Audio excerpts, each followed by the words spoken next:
Good afternoon. Welcome to the Round 1 recap, Round 2 preview. I am your host, Jeff Darling. I'm your commissioner, Jeff Darling, and I am your victor in Round 1. Spoiler alert. Hey, well, you already know about what's going on. But hey, let's go ahead and get into it because Round 2 kicks off in like 8 hours, 10 hours. Either way, it's pretty close. So let's go ahead and get into it. Round 1, we had 2 playoff games going on. We had 2 teams on bye week. We had 3 games of the losers bracket going on. So we've got 5 games that we're going to be discussing here. First off, let's go ahead and take care of the winners bracket. We had the Dallas Jeff Boys, the number 3 seeded team, taking on Field of Dreams, who was the 6th seed team. And projection going into it was Dallas Jeff Boys projected 122.8 to Carlos's 100.9. And the Dallas Jeff Boys got 123.68. So very close projection there, ESPN. That was very close. Carlos scored 83.64. So below the projections there, and it was looking pretty close at first. I mean, during that Chiefs-Patriots game, I was getting just pretty nervous because like every single person that Mahomes passed the ball to was somebody on Carlos's team, and it was looking pretty dicey there in the second half. And then Carlos ran out of Chiefs players, and the Chiefs ran out of time, and 83 was all they could get you. And then it just so happened I made some mistakes. I didn't start the right quarterback. I didn't start the right running back. But it thankfully for me didn't matter this week. So 123 to 83. A nice, comfortable 40-point margin there. But Carlos, it was a great season. Way to scrap and claw your way into the playoffs. You had a chance. It just injuries, I believe, and the Chiefs just kind of underperforming in all offensive categories this season led to your ultimate demise. The Field of Dreams has turned into a field of... I already made that joke, so hey, we'll just move on. But anyways, hard-fought battle. Thank goodness I didn't lose in the first round. But all right, moving on to the next playoff game, we had the Weasel taking on the slightly above average team. Both teams 8-6. It was projected Jason 113 to Paul's 101.2, and slightly above average team looking hot right now. Looking hot, a little scary. Sean, you might want to be worried because Jason put up 153, exceeding his projection by 40 points. Paul pretty much right on pace with his projection, scoring 95. So 153 to 95, very comfortable blowout win for Jason. I mean, you had James Cooks getting you 36 points, Jake Browning 19, Kyron Williams 23, Jalen Waddle 26. I mean, that's pretty impressive. I mean, have 3 dudes above 20, 1 over 30. I mean, it's a good game. So 153, 95. So if we just do a quick sneak peek looking at the next round of the playoffs, it's going to be the Dallas Jeff Boys taking on Chat GB Lee, the number 2 seed, taking on the number 3 seed. And it's projected right now, the Dallas Jeff Boys 115.7 to Brandon's 114.1. So you can't get much closer than that. Yeah, just a 1.6 point difference. And it's ultimately going to come down to, Brandon, I hate this, but it's going to come down to that final Monday night game. The final Monday night game, I'm going to have my quarterback, unless I meddle and actually go ahead and don't start Brock Purdy, but I think it's going to come down to Brock Purdy as being my quarterback and George Kittle being your tight end. So if it comes down to the fact that we're both within a couple points of each other and it comes down to a quarterback versus a tight end, heaven help us, because that'll just be a very uncomfortable night for me. And Monday's Christmas. So that's a real bummer. Hey, Merry Christmas, guys, by the way. Okay, so that's the first matchup. The second one's going to be the number 1 seed. He's just been looking down on us from above this whole season, just saying, oh, you idiots think you can beat me. Well, he's lost 3 times, so yes, we idiots do think we can do that. And again, Jason's one of the top teams right now. So we've got the slightly above average team taking on Uncle Touchdown. Right now projected Sean 120 to Jason's 115. Don't forget, though, that Jason's team scored 153, 40 above projection last week. Sean, your team and your bye week, they did their best, scored 120. Didn't mean anything, but 120, which means your team is still hot. You're still looking good.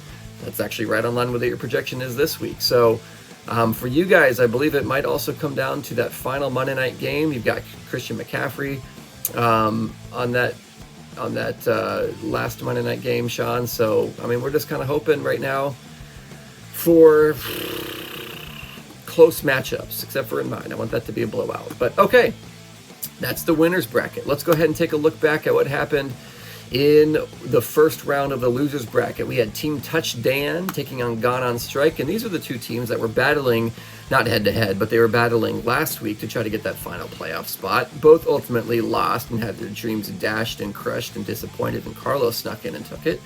And then, so this week it was a bit of like a, hey, we were better than that, maybe. Let's see which one of us actually deserved to be in the playoffs. And based on that, it was projected Dan 87, to Matt's 108, and Yekamungo. Dan, your teams just put up, I think, like 3 weeks in a row of like 60 points.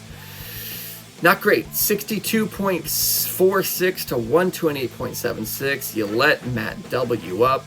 Matt, too little, too late, or too much, too late, actually, because you scored a ton.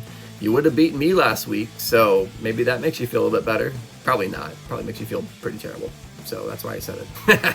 Anyways, congratulations, Matt. You move on to the next round. I mean, everybody moves on to the next round. We'll get to that in a second. Next up was Team Midnight taking on the Wanakee Squirrel Salads. Defending league champ said, you know what? I'm kind of tired of these people bad-mouthing me this whole season. Sure, I finished 5-9. Sure, I finished 4th in the West Division, but I'm sure as heck not going to lose to Greg, who's also 5-9 and 6th in the East Division, because the East Division was tougher than the West Division, guys. Just want to throw that out there. But you had, it was projected 94 to 104. Greg's projected 104. And big old stinker for Greg, 61 points to Mike's 111.2. Squirrel Salads, and yes, Greg, you do have to play another week, but more on that later. So, anyways, wasn't the greatest game on the Squirrel Salads part. Derrick Henry, a shell of his former self. Zay Flowers, I mean, with a name like that, did you expect much from him? ESPN did, and he just did not deliver. Looking at your bench, I mean, you had 70 points on your bench, gag. Just mixed up those R's there. 70 points on your bench, but I don't know. I mean, if you started Gardner, I mean, really, the biggest deal, hey, if you had started, that's a 30-point differential. If you started the Raiders defense instead of the Chargers, you would have lost by 20 points instead of 50. So I think you still would have lost. But anyways, next up, Team Queen taking on the Overachiever. And these were the folks last week. They were battling it out to not play the recorder in public. Or were they battling out to play the recorder in public? Because that might prove to be a pretty lucrative time.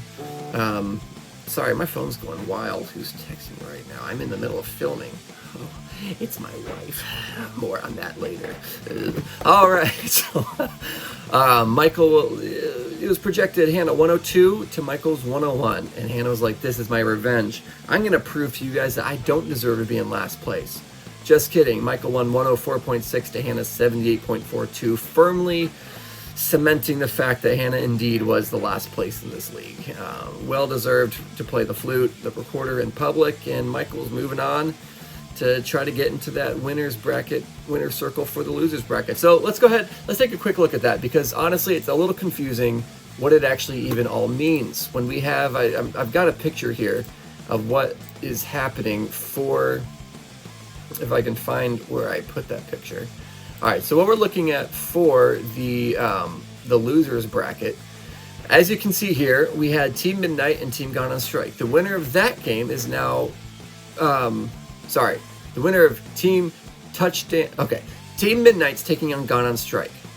The winner of that game will go to Game 7 over here. The loser will go down to Game 8. Then we've got the Overachiever taking on Team Touchdown. The winner of that one will face the winner of Team Midnight and Team Gone Strike in Game 7. The loser of that one will play the loser of this next round, which is Team Queen and the Wanakee Squirrel Salads. Meanwhile, I don't know. You can see all the arrows, everything going in every which direction. It's possible for there to be 3 teams with 2 wins in the final week. So what will happen? The winner of the loser's bracket is going to be the person with the best record. If there are multiple teams with the same record, it will come down again to a points tiebreaker. So everyone start your best people. There's still a chance for you to get that, even if you lost in the first week. If you win this week and next week, it comes down again. There could be, I think technically everybody plays everybody. So there's a chance that everybody finishes with like 2 wins and 1 loss. So it could come down to points. So just try your best. We got 3 teams that are 1-0, 3 teams that are 0-1 again, and they're all playing different teams. So we could have a couple people with no wins and everyone undefeated, and other people with a win and a win. So actually it's possible. No. 1 team will be eliminated. The loser of Team Queen and Wanaki Squirrel Salads will indeed. Oh, and then if Dan loses. Okay. We'll figure it out. Just win this week, and then next week we'll talk about what's on stake for the final week. Field of Dreams and the Weasel, got nothing for you. You guys are playing each other in the winner's consolation ladder.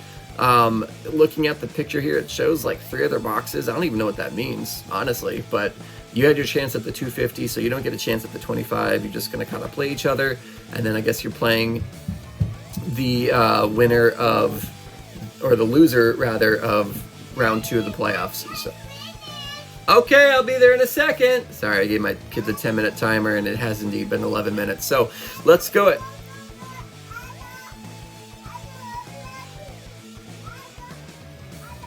Oh, okay.